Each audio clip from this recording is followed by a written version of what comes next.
Hello everybody, I'm George Mossey. I'm here with Heather C. And last night we got 90 Day Fiance episode number 7. And it was pretty intense. So we're just gonna jump right in. Rebecca and Zaid actually were dropping off Tiffany and Micah. I call them the cock blockers. And they actually got to go home to their apartment, which Rebecca then explained that did not have a bed yet because she hadn't moved it there yet. But Zaid still seemed to be okay. He was still fine. Yeah. It seemed like he took it all in stride. He took the Rebecca's daughter and her boyfriend situation in stride. And I think where it really hit him was the next day when Rebecca had to go to work all day and left him alone in the loft. And we watched him struggle to make coffee, and we watched him call his mom and really just have second thought. I don't want to call it second thoughts.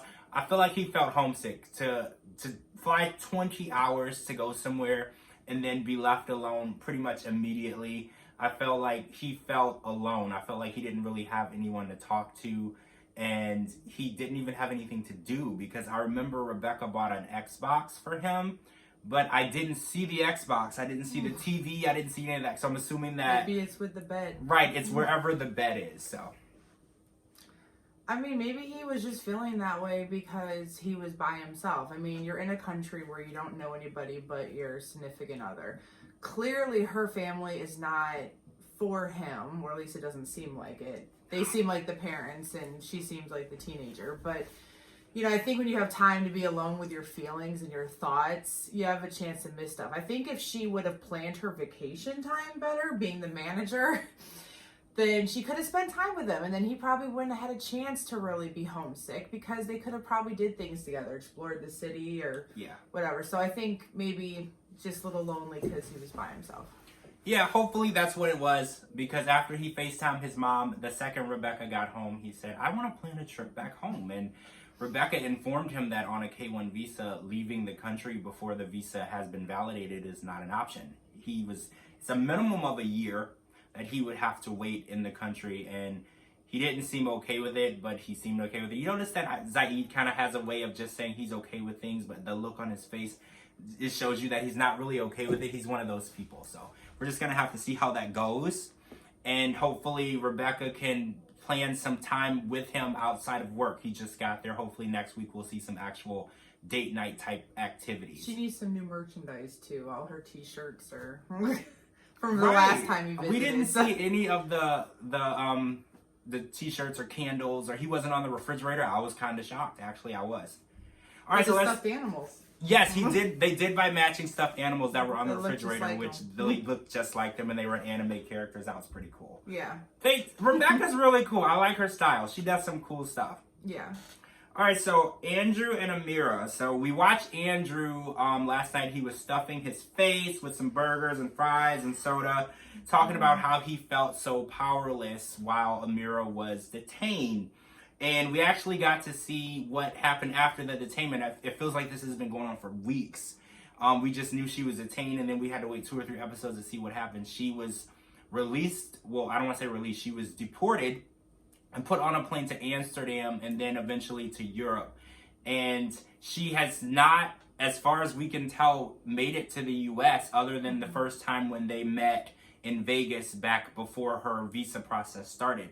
So we saw Andrew making his attempts to find out how he can help Amira, and then we actually got to see Amira face the camera and face the situation, and it was a very emotional situation for her. She was very distraught, and she told us that there was no toilet paper. There were toilets, but no toilet paper. There were showers that you weren't allowed to use. She wasn't allowed to shower for 3 days. And she said the worst part of it was she was detained and no one ever told her why. She had no idea why. They literally took her, the moment she walked off the runway hallway for the plane, she was detained and just took her phone. And I can't even imagine. That just seems so terrifying. I don't even know what would be going through my mind during that type of situation. Yeah. I'm Team Amira all the way. She's my favorite on this whole season because she just seems to be like so sweet and so down to earth, and how she ever ended up with Andrew is beyond me, because he is like low key like weird and freaky, not in a good way, but like in one of those like stalker type ways. Like, how was he able to order his room service and his burgers but no one spoke English? So right. I don't know, he's so sketch. Like, the quicker she can figure that out and move on, the better. Girl, I am rooting for you. Leave the crazy alone, please. Thank you. I agree. She gave us a little background on why she travels. She did tell us in her confessional she didn't want to travel. She felt pressured, and she actually said that he told her that she wasn't doing enough in their relationship, that he was doing too much and she wasn't doing her part. And that was why she was inclined to get on a plane during a travel ban and go to a foreign country.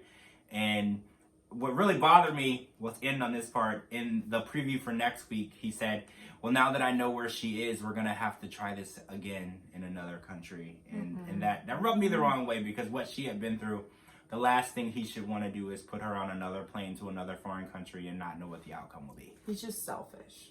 Selfish. And there are other things I want to call him, but we will not go into that.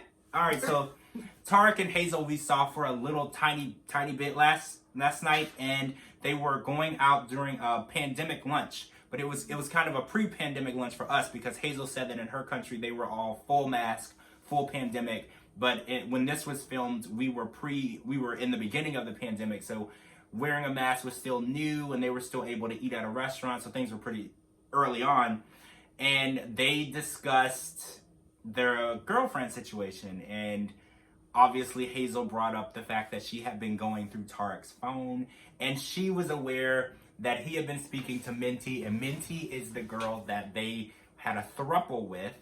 And she felt Tarek liked Minty more than he liked her, and she didn't feel the dynamic was working between the three, because she felt like the love should be equal between the three. If any of this makes sense to you, let me know, because it doesn't make any sense to me. I just want to know if she's the person who was the thought of for the hot sauce song. Was it Minty or was it Hazel? No, it actually was Hazel. When Okay. he performed it on 90 Day Bears All, he said that it was written about Hazel, because he said that she looks sweet and kind and quiet, but when you get into her, this was his words, she would burn your mouth. She was spicy, hot, and...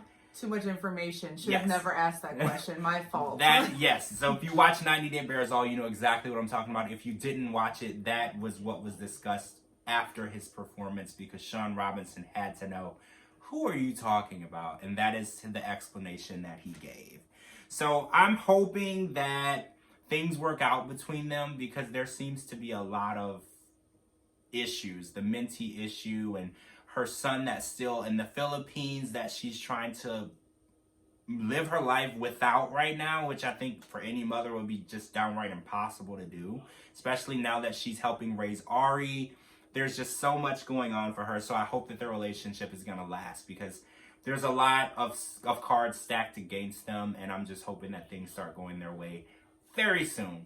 All right, guys, so that's part one. We're going to be back with part two, where we're going to discuss Mike and Natalie, and Yari and Jovi, and Brandon and Julia. And I'm going to add Don and Betty, because they have earned their right on the credits for this, because Don and Betty have basically made this the Don and Betty show, and we are all here for it. All right, guys, so I'm George Mossey. This is Heather C. Thank you so much for joining us for part one. We'll be back for part two for 90 Day Fiancé, the podcast. Talk to you guys soon.